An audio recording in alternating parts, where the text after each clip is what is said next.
Bonjour à tous. J'avais pas compris que je serais la cinquième à vous parler cet après-midi, donc je vais essayer d'aller plus vite sur certains points, parce que j'imagine que vous êtes un peu fatigués. Quand je suis partie en Italie l'année dernière, à l'Assemblée générale de l'année dernière, je vous avais fait une espèce de grand panorama de beaucoup d'endroits que j'avais vus, Piémont, Lombardie, Vénitie, etc. Je suis repartie en Italie, je suis restée autour de Brescia. J'ai quand même vu presque une trentaine de plafonds et de musées. Mais pour changer un petit peu le format d'intervention, j'ai décidé de vous montrer un lieu en particulier, qui est un lieu dans lequel on soupçonnait qu'il y avait des plafonds. Un collègue qui s'appelle Mario Marubi l'avait expliqué, mais ça n'avait pas été étudié jusqu'à présent. Donc là, ça va être une espèce de monographie un petit peu sur un palais qui se trouve près de Bergame. Un palais qui appartenait donc à Bartolomeo Colleoni. Et je vais revenir un petit peu sur Bartolomeo Colleoni en vous rappelant un palais dont je vous ai parlé l'année dernière, mais j'imagine que vous ne vous en rappelez pas, il y en avait tellement. Un palais qui se trouve à Brescia. Alors voilà le palais de l'extérieur. On va rentrer ensemble, on va visiter très très rapidement. Vous avez ici un sas d'entrée. Donc au-dessus de notre tête, il y a des plafonds. Dans le sas d'entrée, il y a 2 travées du 17 closoir, donc 68 closoirs. À gauche de l'image de gauche, il y a la loge de la concierge dans laquelle il y a 20 closoirs. Puis on continue le couloir qui est devant vous, dans lequel se trouvent 88 closoirs, puis un autre sas. On tourne à gauche dans le grand couloir, la grande loggia que vous avez ici, dans laquelle se trouvent 162 closoirs. Donc c'est déjà, vous voyez, chaque espace où il est possible de mettre des closoirs est rempli, absolument rempli de closoirs. Et quand on monte à l'étage, voilà, on a encore 2 loggias remplis de plafonds, avec mon fils qui est en train d'essayer de faire le plan et qui a écrit « j'en ai marre » sur le plan parce qu'il n'en pouvait plus. Donc 2 loggias de respectivement 110 et 140 closoirs. Et ensuite, vous allez dans la salle des hommes illustres, qui est la salle principale du premier étage, dans laquelle se trouvent 204 closoirs, avec des personnages d'hommes illustres que vous verrez à droite. Et j'en profite aussi pour remercier mes parents que vous voyez là, qui ont pris, eux, les photos. Donc je délègue. Voilà, c'est quand il y a tellement de closoirs. Et enfin, le 2e étage, qui est une bibliothèque dans laquelle se trouvent 128 closoirs. Voilà, vous voyez, on a fait la visite très rapide. Je remercie Paola, que vous voyez sur cette photo, qui est la personne Paola Bonfadini, qui m'a introduite à ce palais et qui me l'a fait visiter, qui me l'a expliqué. Et vous avez à gauche donc le plan. Le plan est un petit peu flou, mais on peut refaire le trajet ensemble. On rentre, le sas d'entrée, la loge de la concierge à gauche, puis la première galerie, un 2e sas et enfin la galerie extérieure entièrement remplie de closoirs. Et quand on monte, on arrive par ici l'escalier, la petite loggia où vous avez vu mon fils assis, la grande loggia, la salle avec les closoirs des hommes illustres. La personne qui a fait ces plans, qui s'appelle Fausto Lecchi, qui a travaillé sur les demeures brescianes, une histoire des demeures brescianes, dans les années 70, pense, vous voyez, que cette salle était prolongée de 2 travées, donc elle était encore plus longue que ce qu'on voit jusqu'à présent. Et Paola Bonfadini m'a expliqué que dans cette salle ici, où il n'y avait plus de closoirs, c'était une salle dans laquelle se trouvaient des closoirs de femmes illustres, qui faisaient un petit peu un diptyque avec les hommes illustres de la grande salle. Voilà une visite très rapide de ce palais de Bartolomeo Colleoni. Alors, Bartolomeo Colleoni, quelques mots sur lui. C'était un condottiere. Un condottiere, c'était un chef de guerre noble, mais qui était aussi un chef d'armée mercenaire, c'est-à-dire qu'il se mettait au service d'État. Il avait des qualités de stratège, de meneur d'hommes. Il avait ses propres soldats qu'il entretenait lui-même, et ensuite il était rémunéré par des commanditaires, rémunérés en espèces, mais aussi en titres et en terres. Il a principalement été un mercenaire pour la ville de Venise, contre Milan, mais il a parfois également été embauché par Milan contre Venise. Donc c'est le principe des mercenaires, de pouvoir être des 2 côtés. Mais il avait quand même un attachement plus grand à Venise. puisqu'il a reçu donc le bâton de commandement de l'armée vénitienne en 1455.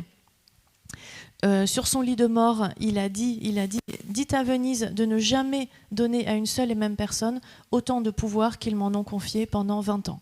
Et de fait, c'est un des derniers grands condottieri du Moyen-Âge, puisqu'après, on passe à des généraux, on va dire, salariés en quelque sorte, qui vraiment ne sont plus des mercenaires. À sa mort, il a demandé qu'un monument le représentant soit érigé à Venise, celui-ci, sur la place Saint-Marc. Mais Venise, qui se méfiait du culte de la personnalité des condottieri et de Colleoni en particulier, a fait faire la statue, mais l'a fait mettre sur une autre place, qui a vaguement un rapport avec un Saint-Marc, mais ce n'est pas la place Saint-Marc. Sur Colleoni et sur les condottieri au Moyen-Âge, je vous conseille le podcast Passion médiéviste numéro 47, où Peter Morel raconte un petit peu son mémoire de master sur ce personnage et le fonctionnement des condottieri. Alors Colleoni n'était pas un simple militaire, c'était aussi quelqu'un de cultivé. Il a fait prospérer ses terres en y faisant installer un réseau d'irrigation. Donc il est intéressé par ces nouvelles techniques. Il a créé autour de lui une cour. Il était parmi les nobles vénitiens. Il connaissait et entretenait des liens d'amitié avec des rois, des princes, des ducs qu'il recevait chez lui. Il a reçu chez lui le duc de Ferrare-Borso d'Este. Il a reçu la visite du roi du Danemark, Christian du Danemark. Il a de nombreux édifices qui lui appartenaient. Je vais vous faire passer ce livre qui a été fait par le projet Collia. Je vais revenir tout à l'heure sur le terme Collia. C'est un peu une visite autour de Bergame, de tous les lieux liés à Colleoni, des bâtiments qu'il a fait construire, des chapelles, des châteaux, etc. Alors, on va passer rapidement sur le nom Colleoni. D'où vient le nom Colleoni? Certains d'entre vous le savent déjà. Colleoni a deux étymologies possibles. Vous avez l'étymologie à droite. Alors, Valérie pourrait nous blasonner ces armoiries. Vous voyez qu'il y a deux lions avec une bande de gueules et d'argent. Bref, c'est une étymologie possible pour Colleoni avec les lions, donc deux lions. Mais il y a une autre étymologie que vous voyez ici, que vous avez déjà comprise, Colleoni, couillon, couille, avec laquelle qu'il a choisi d'assumer pleinement et qu'il a fait varier sur ses armoiries. Donc, vous voyez, on boucle la boucle avec Valérie, puisque je vous montre toutes les façons de mettre des testicules sur les armoiries. Et Valérie ne nous en a pas proposé, sinon chacun aurait pu les ajouter. Donc, vous voyez comme il les met sur ses armoiries, mais il joue sur ses closoirs, avec des personnages qui en tiennent dans les mains, qui ici l'ont en étendard, ou encore ce coq ici, et vous voyez qu'il y a un joli effet de parallèle visuel entre le coq et les testicules. Il a tellement assumé son nom que son cri de guerre était Collia, qui veut dire couillon, et c'est le nom qu'a choisi un projet dirigé par Gabriele Medolago, un projet Collia, qui vise à recenser tout ce qu'a fait Colleoni et la famille Colleoni par la suite. Je vous fais passer un certain nombre de prospectus qu'ils ont produits. Ils sont tous différents, certains sur l'héraldique. Vous pouvez y jeter un œil. Alors revenons donc, nous arrivons maintenant au château qui va nous intéresser aujourd'hui, le château de Malpaga, qui se trouve directement dans les environs de Bergame. Vous voyez qu'il a été acheté par Colleoni en 1456. Il a terminé les travaux en 1465, c'est-à-dire 2 ans avant ses travaux dans le palais de Brescia. Donc celui-ci précède en fait celui que je vous ai montré tout à l'heure. Il est sur 2 niveaux, un rez-de-chaussée et un premier étage. Et ce que je voulais vous proposer aujourd'hui, c'était de visiter le palais avec moi, un petit peu comme je l'ai visité, à la découverte des closoirs. Donc nous allons rentrer ici, là, je sais pas, vous voyez la flèche. Nous allons visiter la grande salle qui se trouve ici à droite, avant d'aller dans le porche et de regarder 7 autres petits porches, puis le grand porche, avant de retourner prendre ces escaliers et aller à l'étage. Donc allons-y. La première grande salle qui se trouve à droite est absolument remarquable. C'est une salle de réception. Il n'y a que, entre guillemets, 72 closoirs, puisque vous voyez qu'il n'y en a que sur les poutres latérales. Closoirs ornementaux avec une fleur centrale en relief qui sont assortis à tous les caissons. Donc les dessous de plancher sont peints également, ce qui fait un effet absolument remarquable quand on rentre dans la salle. Et vous voyez à côté une fresque qui représente la venue du roi du Danemark à Malpaga, mais une fresque qui a été faite en 1520 pour commémorer l'événement. Ça n'a pas été fait à l'époque de Coligny. Nous sortons maintenant donc dans le couloir. Nous arrivons sous ce que j'ai choisi d'appeler le porche des héros antiques. Donc vous voyez ce très beau porche avec un escalier qui va au premier étage, et les closoirs se trouvent de part et d'autre ici de cette espèce de loggia, de ce porche. Vous voyez qu'ils sont très abîmés malheureusement par le temps, mais on a la chance de pouvoir quand même y lire certains mots. Ici, je ne sais pas si vous arrivez à lire, j'en appelle à toutes vos compétences de paléographe pour lire ce qui est écrit sur le premier closoir. Non. Donc c'est écrit Ulysse, U-L-I-S-E-S, et sur ce deuxième closoir, c'est écrit Castore. Donc on est dans la guerre de Troie, on est dans la mythologie grecque. Malheureusement, nous n'avons pas réussi à tout lire encore pour le moment. Il se trouve quelques blasons aussi sous ce porche et quelques femmes, parmi lesquelles j'ai pu voir cette Essiglia, sur laquelle j'essaie toujours de me renseigner, et cette Damia Dei, qui serait peut-être un autre nom pour la déesse Cybèle. Alors après ce porche, on arrive sous un autre porche que j'ai appelé le porche d'Achille, parce que Achille, c'est le seul nom que j'ai réussi à déchiffrer sous ce porche. Voilà. Mais ça pointe encore vers la question de la guerre de Troie, des héros antiques. Et enfin, donc, le troisième grand porche qui se trouve de l'autre côté de la cour, qui contient encore, qui contient des closoirs, mais je n'ai pas réussi. Ils ont tous été nettoyés, donc on ne saura jamais, à moins d'une étude plus approfondie, s'il était décoré ou si ça a été gratté. Connaissant Coléonie, j'ai envie de penser que c'était décoré, parce que voilà, mais on n'en sait rien. Alors on va maintenant. Ah oui, et ça c'est toujours au rez-de-chaussée, je ne voulais pas montrer. Avant de quitter le château, on est passé aux toilettes et on a découvert qu'il y avait aussi des closoirs aux toilettes qui étaient recouverts de chaux, mais sous lesquels sous cette chaux, on a pu soupçonner qu'il y avait des éléments de peinture. Donc je vous remontre le tour que j'ai fait. Grande salle ici, porche des héros antiques, porche d'Achille, grand porche non décoré, et puis les toilettes ici. Et nous allons maintenant monter à l'étage pour faire d'autres découvertes. Donc cette magnifique loggia qui s'appelle la Loggia di Lepanto, parce que sous cette loggia se trouve une fresque rappelant la bataille de Lépante, donc une fresque un peu ultérieure, sous laquelle on voit encore des visages avec des inscriptions. Vous avez une inscription ici. Malheureusement, je n'ai réussi à en déchiffrer aucune. Donc, j'y suis allée une première fois avec un premier appareil photo d'une certaine qualité, une deuxième fois avec un appareil photo d'une meilleure qualité. Il faudrait avoir une échelle, voilà, regarder tout ça de plus près. On peut supposer encore des héros antiques ou des empereurs romains. Je vous dirai un petit peu tout à l'heure pourquoi ces suppositions. Et juste à côté se trouve une autre salle avec 12 closoirs, avec encore des visages et des inscriptions. Donc je fais une petite pause ici dans la visite pour faire un petit point sur la question de la représentation des hommes illustres, ce que ça veut dire à l'époque, ce que ça veut dire pour Coléonie. Coléonie fait partie des gens qui ont beaucoup travaillé le thème des hommes illustres. On sait que son palais de Cavernago contenait des peintures murales avec une série d'hommes illustres. Ici, nous sommes revenus dans le palais de Brescia que nous avons visité tout à l'heure. Et voyez, ces fresques qui ont été démontées du mur représentent une série d'hommes illustres et se trouvaient sans doute initialement dans la grande salle.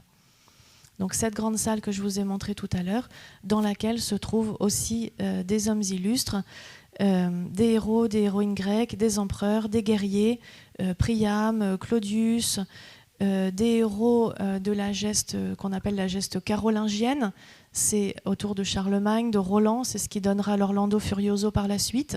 Donc on a ce groupe thématique qui est important, on a des empereurs romains, on a toute l'histoire de Troie, et on a aussi beaucoup de choses qu'on n'arrive pas à lire. Et on a aussi une série de penseurs, d'intellectuels, Aristote, Hérodote, Callisthène, etc. Et quelques femmes, parmi lesquelles Thisbé. Donc pour Colleoni, c'était un thème important. On sait qu'il a aussi participé, d'après les travaux de Christiane Juste-Gaugier, il a fait héberger le thème des femmes illustres. Donc peut-être le plafond qui a été démonté dans son palais. Et on pense que Christiane Juste-Gaugier propose l'importance du rôle de Cornazzano. Donc là, on revient sur ce qu'on disait tout à l'heure, qui est le commanditaire, qui décide des programmes iconographiques. Christiane Juste-Gaugier propose le terme d'impresario de littérature, qui serait un peu un médiateur culturel pour les gouvernants. Et il se trouve qu'il y avait à la cour de Colleoni quelqu'un qui s'appelait Cornazzano, qui est Antonio Cornazzano, qui était très connu à l'époque, qui nous avons complètement oublié, mais qui a été comparé à Dante, un nouveau Pétrarque, par ses contemporains, qui a été au service des Sforza, puis est rentré au service de Colleoni. Il a habité dans leur résidence pendant un certain temps, et il a écrit des catalogues de vie. Il a écrit De Excellentium Virorum Principibus, dans laquelle il détaille 28 vies. Il avait commencé un travail sur De Mulieribus Admirandi sous forme poétique, donc des femmes illustres. Donc il avait une appétence pour ces catalogues historiques, il avait les compétences et les moyens, la disponibilité, puisqu'il était sur place, pour aider Colleoni à faire son programme. Toutefois, nous n'avons aucune preuve, évidemment, que c'est lui qui l'a fait, et on ne trouve pas non plus de coïncidence entre, par exemple, ce plafond et les livres qu'il a écrits. Les personnages ne se recoupent pas forcément. Donc aucune preuve, mais une idée d'un passeur de culture qui est intéressante pour les discussions que nous avons menées jusqu'à présent. Donc les séries d'hommes illustres sont quelque chose d'important pour Colleoni, mais c'est aussi une mode à l'époque, une mode à Brescia, que d'avoir ces plafonds. Et c'est aussi pour ça que je suis allée passer 3 mois à Brescia, parce qu'il y a ces plafonds avec des portraits, mais des portraits avec inscription, qui permettent de réfléchir quels étaient les héros que les gens voulaient voir sur leur plafond, qu'est-ce qu'ils lisaient. Donc nous avons dans le Palazzo della Mercanzia, qui a un autre statut que le Palais Colleoni, puisque c'était le palais de la guilde des marchands, dans laquelle se retrouvaient les marchands. Donc on est dans un autre univers, mais avec le même type de décor. Vous voyez, on a cette grande salle avec 268 closoirs, et la salle à l'étage du dessus avec 224 closoirs, dont 111 encore visibles, avec un programme iconographique assez similaire. On retrouve les héros de la guerre de Troie, on retrouve des héros carolingiens, on retrouve quelques penseurs, on retrouve aussi beaucoup de figures de marchands. Donc c'est un plafond qui a été étudié par Paola Bonfadini. Vous avez ici 2 exemples de closoirs de ce plafond avec Alda Bella, Aude la Belle, l'épouse de Roland, et Rex Priam, le roi Priam, que nous avons vu ce matin avec Licia.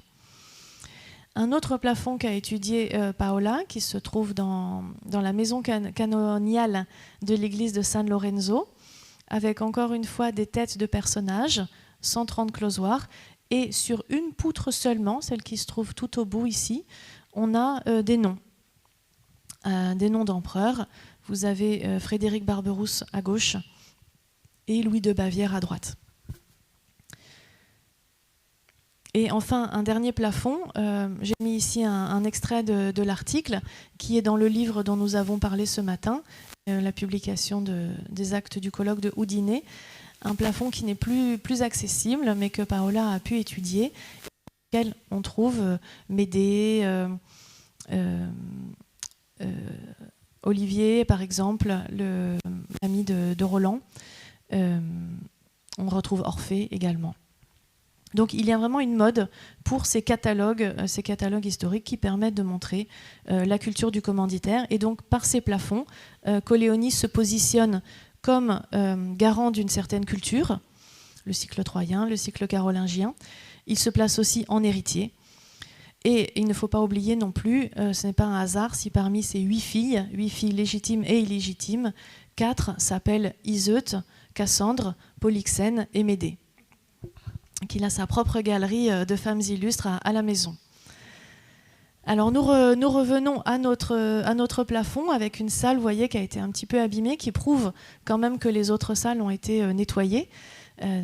Alors j'ai réussi à avoir deux, trois choses. Donc celle qui s'appelle la chambre des hôtes, parce qu'il y a des belles fresques. Alors là, j'ai voulu faire un petit lien, parce qu'il y a ce closoir de Montpellier sur lequel on s'était interrogé un moment, avec ce qu'on a fini par définir avec l'aide de Licia, je crois, comme une danse du mouchoir, vous voyez, enfin du mouchoir ou du gant, parce que vous voyez que les deux personnages tiennent le gant comme ça et peut-être font une danse, et c'est ce qu'on retrouverait sur la fresque à gauche. Et ils tiennent un mouchoir en même temps. Donc c'est une possibilité d'identification. Alors j'ai réussi à identifier quelques closoirs. Ah oui, là je vous ai remis à droite le palais Colleoni pour vous dire que c'est une similitude entre le palais de Malpaga et le palais de Colleoni, c'est qu'il y a 2 types de closoirs. Les closoirs avec des hommes illustres, qui sont des grands closoirs avec inscription, et puis les petits closoirs, qui sont des closoirs plus rigolos, avec des thèmes plus courants, comme on va le voir à présent. Vous voyez ce petit format qu'on trouve, avec donc des thèmes ici de l'héraldique. Vous voyez, il a encore trouvé un autre moyen de mettre ses armoiries. Vous avez ici un âne qui joue d'un instrument de musique, qui nous rappelle d'autres plafonds, comme celui du Plessis-Bourré, par exemple. Vous voyez pas très bien, il faut que je vous raconte, mais là vous avez un personnage qui a l'air de tirer un enfant qui est sur un petit véhicule, et ici vous avez un chien qui plaque un lapin à terre. Donc on retrouve des scènes de chasse, des scènes de jeux d'enfants, comme sur nos plafonds languedociens, entre autres. Alors une petite parenthèse dans cette salle, sur un animal en particulier qui m'a intéressée, c'est le chameau. Parce qu'on peut être un petit peu étonné de trouver un chameau sur les plafonds. Et alors certes, c'est un animal exotique, mais il faut se rappeler que c'est un animal très important dans une société commerçante. Surtout ici, un château qui est en lien avec Venise, parce que on met souvent le chameau en lien avec une reconnaissance de la prospérité de la cité de Venise. En tout cas, c'est une hypothèse qui a été développée par Philippe Cordez et Ella Bocan, qui étudiaient des vers de Murano sur lesquels se trouvaient des chameaux, et qui ont rappelé que l'unité de mesure utilisée dans les traités commerciaux dans les années 1280, utilisée aussi dans les correspondances des marchands, s'appelait un chameau, l'équivalent d'un chameau, parce que c'est ce que peut transporter un chameau. Donc c'est devenu une unité de mesure. Il rappelle aussi qu'un certain type de bateau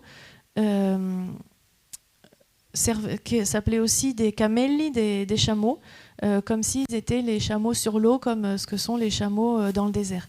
Donc il y a un imaginaire du chameau qui peut être le chameau exotique, mais aussi le chameau commercial. Et c'est ce qu'on voit, vous voyez, je vous ai mis d'autres chameaux italiens. Le chameau en haut à gauche, il est dans la pièce qu'on vient de visiter. Le chameau en bas à gauche est dans la pièce suivante. Et vous voyez qu'il y a un écart qui est en fait très signifiant, je pense. Parce que le chameau du haut n'a pas de reine. C'est un animal libre, il peut venir d'un bestiaire ou suggérer ce qui est exotique. Et le chameau du bas, lui, il a des rênes avec quelqu'un qui essaie de le maîtriser, comme le chameau de Viadana. Et ça peut être le chameau commercial. Bon, c'est une hypothèse que je propose pour essayer de tirer des choses de ce palais que je viens de découvrir et sur lesquelles je n'ai pas encore tout résolu. On arrive dans la loggia des déesses, une belle loggia claire et lumineuse où on voit mieux les images. Et vous voyez que ça devait être un lieu tellement agréable que, moi j'ai trouvé ça très agréable en tout cas, qu'on pouvait, vous voyez, s'asseoir sur le bord et vous voyez qu'il y a un jeu qui est gravé dans la pierre. Voilà, et donc je pense que les gens s'appuyaient sur ce petit rebord pour faire un jeu de société en regardant le passage dans la cour intérieure. Je vous mets juste ce détail parce que ça met un peu d'humanité aussi au-delà des analyses iconographiques. Alors qu'est-ce qu'on trouve sur ce plafond? On trouve ce qu'on appelle des scènes courtoises, par exemple une dame qui se regarde dans un miroir. À gauche, vous avez celle du château de Malpaga, à droite, vous avez celle du château de Brescia. Donc, sans doute pas le même artiste, mais quand même une idée proche. On est dans le même registre. Et on trouve dans cette loge très agréable, on trouve beaucoup de couples, de couples d'amoureux, ou de couples hommes-femmes, on va dire. Alors ici, ce sont des chasseurs, l'homme avec son lévrier, la femme avec son faucon. En dessous, on a un homme qui tient une petite balle et une dame qui tient un petit lapin, qui se regardent également, donc peut-être de type de jeu. En haut, un homme qui fait du luth et qui joue d'un instrument de musique à cordes, et à droite une femme qui joue de la lyre. Et en bas, vous voyez pas très bien, un homme assez âgé, barbu, face à une femme aussi âgée avec une coiffe un petit peu montante. Donc on a à la fois des couples qui font penser à la courtoisie, mais on a aussi quelque chose de l'ordre des âges de la vie qui traverse le plafond. D'autant plus qu'on a ce qu'on pourrait penser être un couple d'enfants, puisqu'ils sont nus. C'est souvent comme ça qu'on reconnaît les enfants sur les plafonds. Mais ces enfants, peut-être qu'ils annoncent le péché, puisque vous voyez que la femme tient une espèce de boule dans sa main ou quelque chose, et que ici l'homme la porte à sa bouche. Donc peut-être que dans ces enfants, on a un rappel d'Adam et Ève, et que ça gouvernerait l'interprétation des autres couples. Mais voilà, tout ça, ce sont des hypothèses pour l'instant que j'essaie de dégager de ce beau plafond. Je dirais rien des fresques qui sont un peu plus tardives dans cette salle. On a aussi des jeux d'enfants. Vous voyez que ce closoir est abîmé, mais vous voyez que le petit garçon est à cheval sur un enfant dont on voit la tête ici, avec un autre devant, qui est la même scène qu'on retrouve ailleurs sur le plafond. Ils ne sont pas face à face directement dans le plafond, mais au bout de la poutre. Et ça rappelle donc un même type de scène que l'on trouve toujours à Brescia, au Palazzo Caini ai Fiumi. Donc des scènes courtoises, des jeux d'enfants, des animaux un petit peu réalistes. Voyez là l'enfant, je ne sais pas si vous voyez, lui a mis une corde dans la bouche pour essayer de faire des rennes comme ça, le jeu un peu cruel d'un enfant avec un animal. Avec Cécile Bulté, nous avons terminé un article sur les jeux d'enfants où on parle entre autres des jeux d'enfants avec les animaux. Et vous voyez ici, donc, on dirait un faucon qui se nettoie les plumes. J'attire votre attention sur ce petit motif floral sur lequel je reviendrai tout à l'heure. Donc regardez, il est dans beaucoup de closoirs. Une image qui m'a intéressée, parce qu'évidemment, moi je cherche toujours un petit peu de littérature, alors c'est pas toujours évident. Cet animal, vous voyez, il a une espèce de clou dans la bouche. Et là, je me suis dit, ça renvoie au bestiaire, parce qu'on dit que les autruches mangent du métal, qu'elles sont capables de manger n'importe quoi, y compris du métal. Et dans les bestiaires, et même dans l'héraldique, vous voyez que l'autruche est souvent représentée en tenant un fer à cheval dans sa bouche. Donc finalement, on a côte à côte ce faucon et l'autruche des bestiaires, donc un animal assez réaliste et un animal qui a plutôt une charge symbolique. Dernière image pour ce plafond, une image qui m'intrigue. Vous voyez, si vous avez une idée, voilà, c'est une dame avec une table derrière elle, dont je n'ai pas su tirer grand-chose, mais si ça vous évoque, voilà, n'hésitez pas à me le dire. Alors, ça c'est la salle la plus intéressante. Après j'irai beaucoup plus vite, on va s'attarder ici. Vous voyez sur la photo Roberta Alio avec qui j'ai fait ma deuxième visite, et notre guide Alice Galasso qui nous a vraiment aidé à voir les images. Alors, donc ça c'est la stanza matrimoniale, ce qu'on appelle la salle de mariage. Est-ce que c'est parce qu'il y a des blasons, donc il y a l'écu des Coleoni que je vous épargne parce que vous le connaissez maintenant très bien, et il y a ces deux autres armoiries qui se trouvent dans la salle.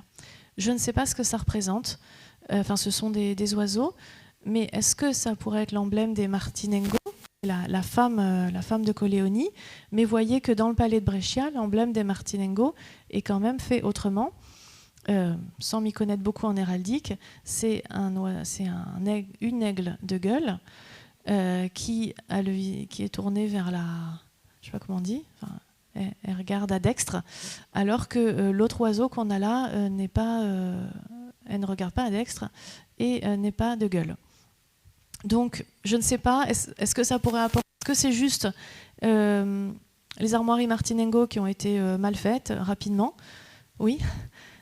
Ou est-ce que ça pourrait être quelqu'un d'autre? Mais Valérie me dit que ça reste possible que ce soit les Martinengo, auquel cas ce serait peut-être une salle dédiée à Colleoni et sa femme. On a quelques fleurs, je passe rapidement, je me suis dit qu'on négligeait beaucoup les fleurs, alors je vous en ai montré, mais j'ai rien à en dire.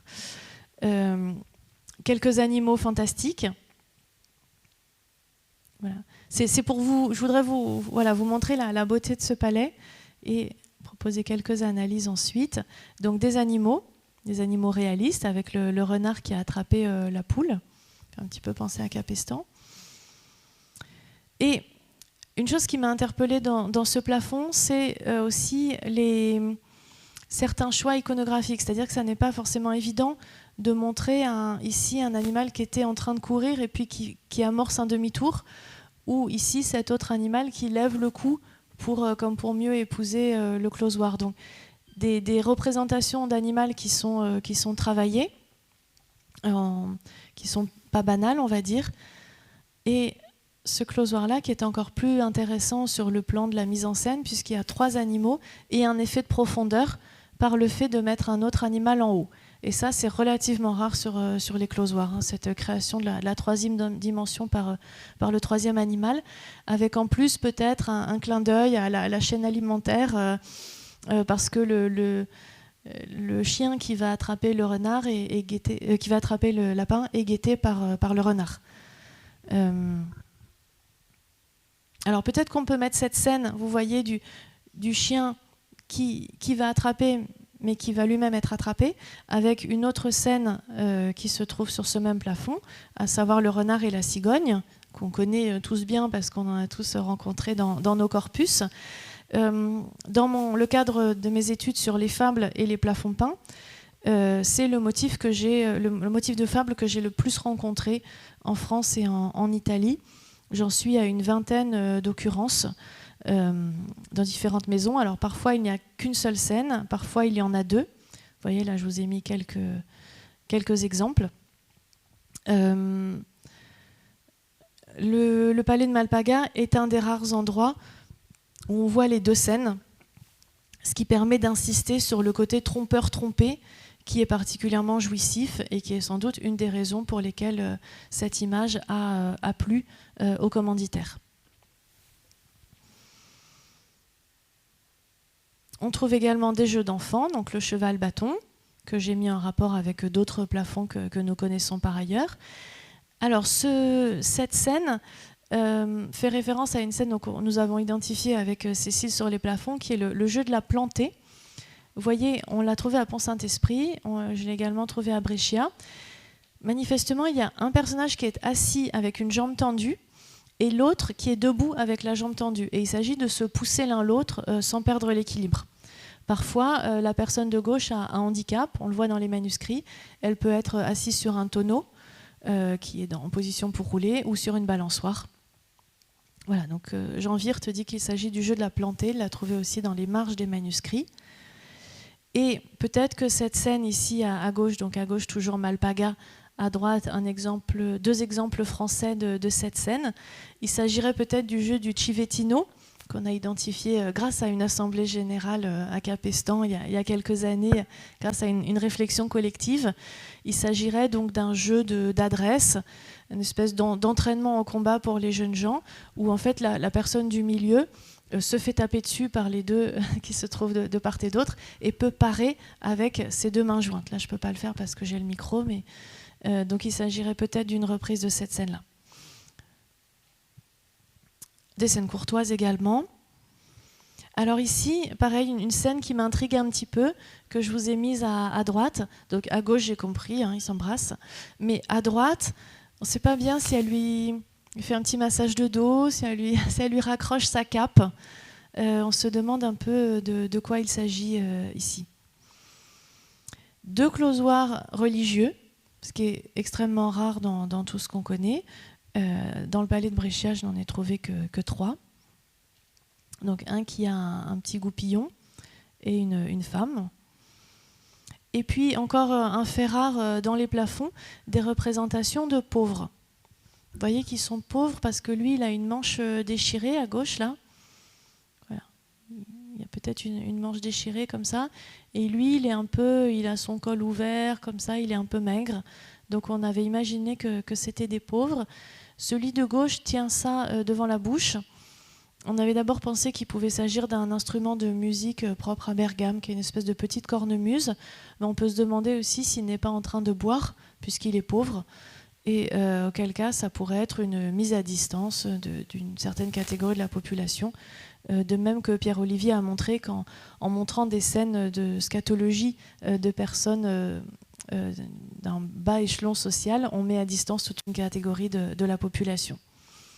Celles et ceux parmi vous qui ont un regard stylistique, vous avez vu qu'il y a au sein de cette même salle des styles extrêmement différents, d'une exécution magnifique comme certains closoirs ici, et d'autres plus rapides. Et les trois scènes qui m'intriguent sont faites par le plus mauvais des peintres de la salle. Donc je ne sais pas si je dois chercher des explications à ces scènes que je vous montre ici. Une dame avec un pic, un monsieur qui a l'air de planter quelque chose, une herbe, et enfin ces deux personnes qui sont nues, qui sont de part et d'autre d'une table, qui m'intriguent beaucoup. Mais voilà, je me dis peut-être que c'est pas l'enlumineur qui a le plus travailler ces scènes. Je ne sais pas. Alors, je reviens sur ces petites fleurs ici, parce que ça permet aussi de faire un point de méthodologie. Il se trouve que dans le musée des pâtes, le musée de la pâte, qui se trouve à Parme, ils ont un closoir. Et ce closoir, ils l'ont interprété comme un plafond peint représentant l'allégorie de la boulangère, parce que se trouvent à côté d'elle des petits pains. Et des pains, voilà, des roses de pain, des petites rosettes de pain. Je vous ai mis une photo des rosettes de pain. C'est vrai que ça ressemble beaucoup aux rosettes de pain. Et du coup, ce casque militaire a été interprété comme le petit chapeau de la boulangère. Donc, c'est aussi, pour revenir sur cette question de méthodologie, que quand on n'a qu'un seul closoir, évidemment, on peut tirer des hypothèses. Et puis, quand on a des centaines de closoirs avec des petites fleurs, on est obligé d'admettre qu'il ne s'agit pas d'une allégorie de boulangère. Voilà, je referme la parenthèse. Et pour vous montrer donc deux dernières salles qui sont un petit peu décevantes sur le plan des plafonds. Les plafonds ont été recouverts de chaux et on ne voit pas s'ils ont pu être peints. Et dans cette deuxième salle, je vous montre quand même quelque chose qui m'a intéressée, c'est-à-dire qu'il y a beaucoup de fresques dans cette salle. Ce sont des petites salles, hein, vous voyez, 36 closoirs, c'est relativement petit. Donc ici, une fresque d'un fabricant de chaussures. Vous voyez les chaussures qui sont accrochées au-dessus de lui. Celle-ci, je l'ai montrée pour le plaisir, parce que je l'aime bien. Mais aussi parce que, vous voyez, là où il accroche les chaussures, il y a un effet un petit peu de voûte, de charpente un petit peu au-dessus. C'est pas très clair. Mais vous voyez que sur cette autre fresque, il y a une scène avec un plafond qui est montré un petit peu en 3D, avec un effet de perspective. Et il y a deux autres scènes avec quand même des plafonds un petit peu travaillés. Ici et ici, donc vous avez un peu une mise en abîme du plafond dans cette salle que j'ai trouvée assez stimulante. On arrive dans une des dernières salles, c'est la chambre dans laquelle Colleoni est mort, puisqu'il a choisi à la fin de sa vie, il avait choisi de s'installer à Malpaga et il est mort à Malpaga. On retombe sur les motifs, il y a relativement peu de closoirs, il n'y en a que d'un côté de la salle, celui où il y a les fenêtres. Ils sont très difficiles à voir parce qu'ils sont à contre-jour. Ce sont des visages très très bien exécutés par un excellent peintre, mais il n'y a pas d'inscription. Et on arrive dans cette dernière immense salle avec beaucoup de fresques que je ne vais pas vous montrer pour des raisons de temps, mais vous avez ici un homme par exemple qui tient un singe sur son épaule, qui traverse un jardin. On a aussi des femmes qui cueillent des fruits dans des arbres. Pas de pénis malheureusement, j'ai bien vérifié, j'ai pas trouvé.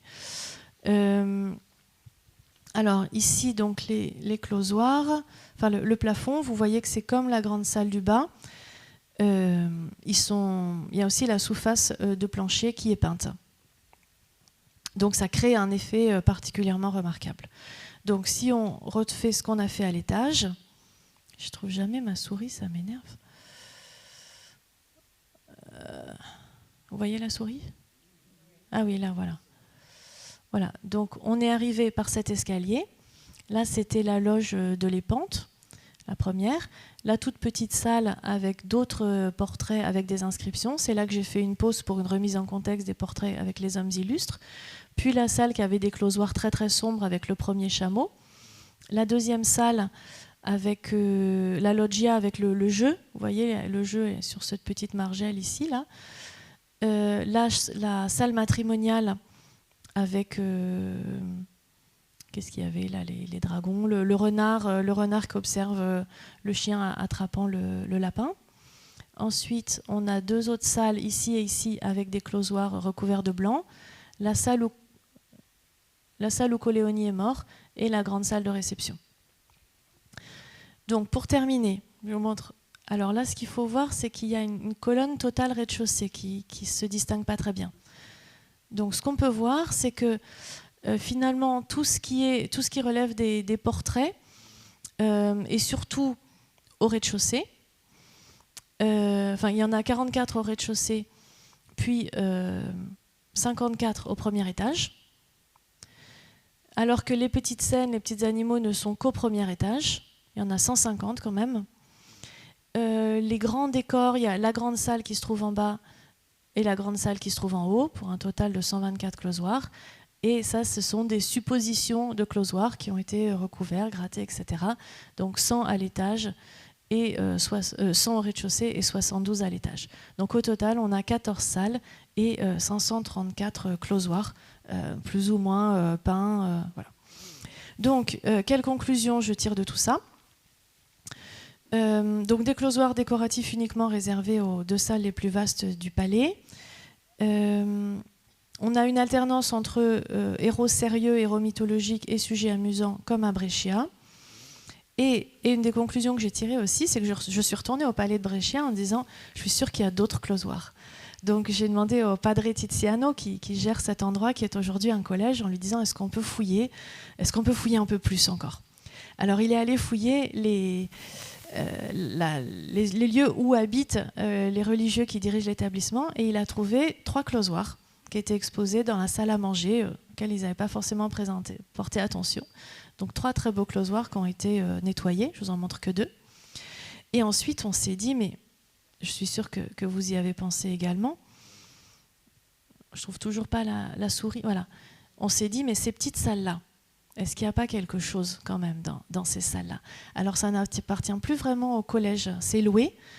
Donc il a fallu qu'on ressorte, qu'on aille dans la rue et puis qu'on essaie différentes clés et qu'on rentre dans ces salles. Et voilà, on a trouvé donc encore 4 plafonds avec le premier 20 closoirs, le deuxième 40 et les deux autres 14 et 14, c'est-à-dire encore 80 et quelques closoirs. Vous voyez, assez sombre. Donc j'ai pris un certain nombre de photos, je vais vous montrer très vite ce qu'on a réussi à distinguer. Alors, avec un bon appareil photo, vous voyez, j'ai trouvé quelques sujets religieux, ce qui reste rare, hein, un agneau mystique et une Sainte Catherine, avec les petites rosettes de pin qu'on reconnaît à droite. D'autres moyens de présenter son blason sous forme de panier de figues. Son blason, pardon, ses armoiries. Ouch. Panier de figues. Et puis en bas, c'est ce qu'on appelle un trophée. Donc c'était une habitude romaine, quand on avait battu quelqu'un, de mettre ensemble ses armes, ses armures, et pour fêter en fait le fait de les avoir battus.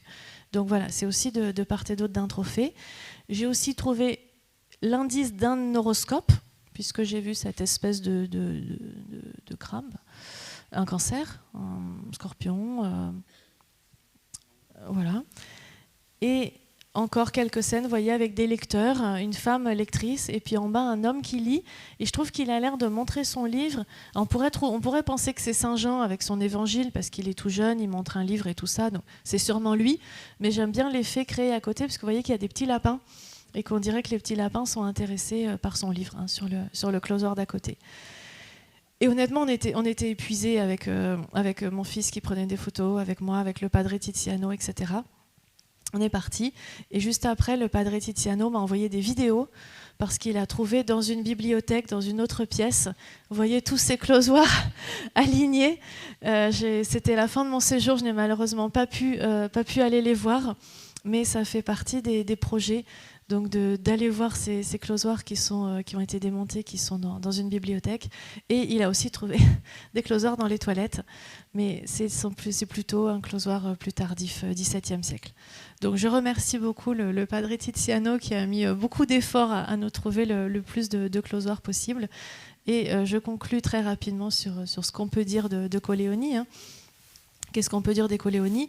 D'abord qu'il maîtrise les outils de communication politiques et sociaux, et qu'il a compris, parmi tous ces outils de communication, le rôle que peuvent jouer les plafonds peints, tant sur le plan quantitatif, puisqu'il en met absolument partout, et c'est vrai que quand on rentre dans les salles, on a un effet, voilà, tant sur le plan quantitatif que sur le plan qualitatif, puisqu'il y a certains plafonds qui sont vraiment d'un trait magnifique.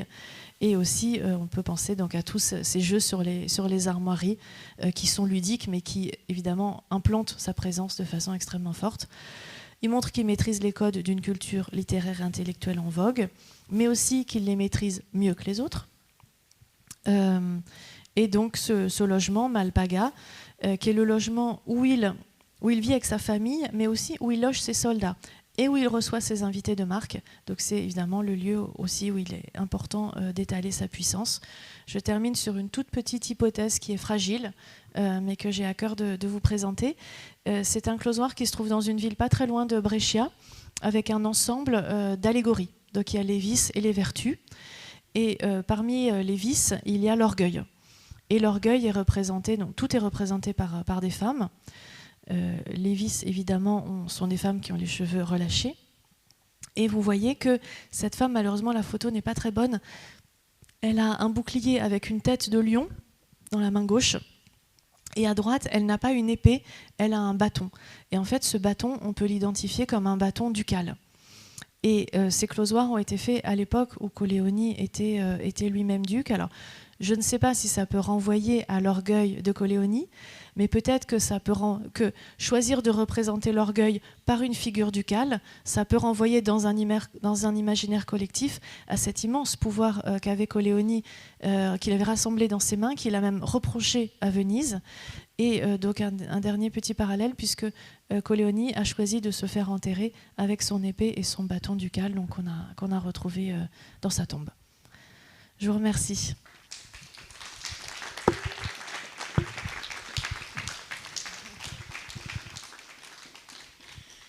Merci beaucoup, Maud, de cette abondance. Et puis, Colleoni, peut-être qu'il était orgueilleux, mais il ne manquait quand même pas de culture, ni d'humour, ni d'autodérision. C'est peut-être un point commun avec René d'Anjou qu'on a vu tout à l'heure. Ces grands personnages étaient peut-être effectivement très envieux et très orgueilleux, mais ils avaient la capacité quand même de rigoler. C'est pas mal, hein. Ça peut nous servir d'exemple. Énormément de choses, évidemment, dans ces images. Moi, j'ai tout de suite une question, évidemment, qui est un petit peu intéressée. Toutes ces peintures murales, il y en a qui sont postérieures, il y en a qui sont contemporaines, il y en a qui ont été détachées du mur. Est-ce que tu as eu le temps de regarder ça ? Est-ce qu'il y a un lien avec les closoirs ? Alors, j'ai regardé les fresques, mais je n'ai pas tes compétences pour en dire quelque chose. Ce qu'on sait, c'est que quand Colleoni a fait des travaux, enfin ce qu'on pense, c'est que quand Colleoni a fait faire des travaux, il a fait faire des fresques, notamment dans cette dernière grande salle. Ici, on dit qu'il aurait fait venir des artistes de Bourgogne pour faire les images. Si tu veux, je te les montrerai plus précisément. Donc il y a des fresques d'époque, il y a des fresques ultérieures, manifestement celles que j'ai montrées sous forme de frise, la visite du roi du Danemark, mais il y en a d'époque. Et dans la chambre des époux, dans la chambre matrimoniale, j'ai vu deux strates de fresques, ici, là. La fresque qu'on voit, je pense qu'elle est postérieure. Et on voit une autre fresque dessous, tu vois. En fait, c'est encore des testicules. Tu vois, des testicules rouges là, qui émergent au-dessus de l'espèce d'encadré. Donc là, il y a deux strates de... Aucun lien thématique. J'ai pu faire aucun lien thématique, non. Y a-t-il des questions? Nous avons quelques minutes, je pense, Monique. Hein, nous avons quelques minutes. On va les prendre, bien sûr. Y a-t-il des questions?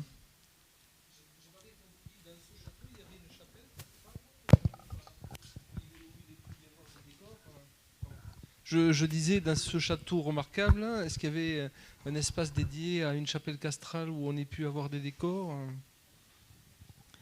Alors oui, il y a une chapelle castrale qui se trouve, que je ne suis pas beaucoup allée voir parce qu'il n'y avait pas de plafond peint. J'ai honte. Il y avait beaucoup trop à faire dans ce château. Il y a une toute petite chapelle qui se trouve ici, voilà, la porte sous les escaliers là-bas. Et là, il y a, voilà, elle est toute petite, elle a des fresques.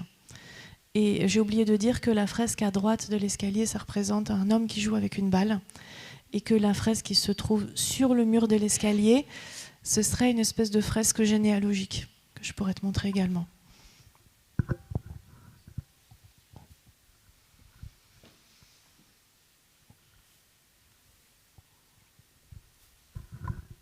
D'autres questions, peut-être?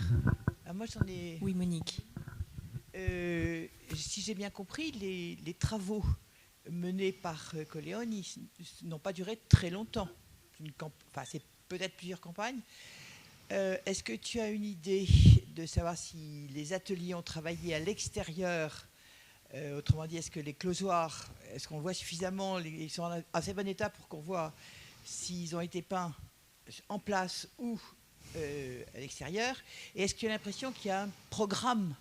Est-ce que d'emblée on s'est dit on va ou finalement ça s'est fait au fur et à mesure de manière un peu au hasard? Enfin, est-ce que tu as l'impression qu'au départ il projette son plan complet avec la thématique dominante de certaines salles? À Malpaga, on compte à peu près 9 ans entre la date d'achat et la date de fin des travaux. On ne sait pas quand il a commencé les travaux. Voilà. Mais donc au maximum 9 ans. Sur le programme, je pense qu'il y a, comme je disais, comme à Brescia finalement, une opposition entre les closoirs avec des visages et les closoirs, les petits et les grands. J'aimerais bien, pour les grands, comme j'ai dit, plutôt histoire troyenne, j'aimerais bien réussir à lire les inscriptions de l'étage pour voir s'il est resté dans un thème troyen ou s'il a changé de thème. Ça, pour moi, ce serait très important de le savoir. Mais il faudrait regarder les closoirs de beaucoup plus près en espérant qu'il reste un peu de peinture. Et sinon, non, le seul effet de programme que j'ai montré, c'était les couples. J'ai rien trouvé d'autre. Je pense que la salle où les closoirs n'ont pas encore été nettoyés est assez prometteuse, mais plutôt prometteuse en termes de drôlerie. Voilà, c'est pas très... Enfin, l'idée en tout cas, c'est qu'il y en aurait partout. Il y en a partout, compris, voilà. Il y en a partout. Il y a les grandes salles impressionnantes sans motif figuratif, et puis les deux autres types de closoirs.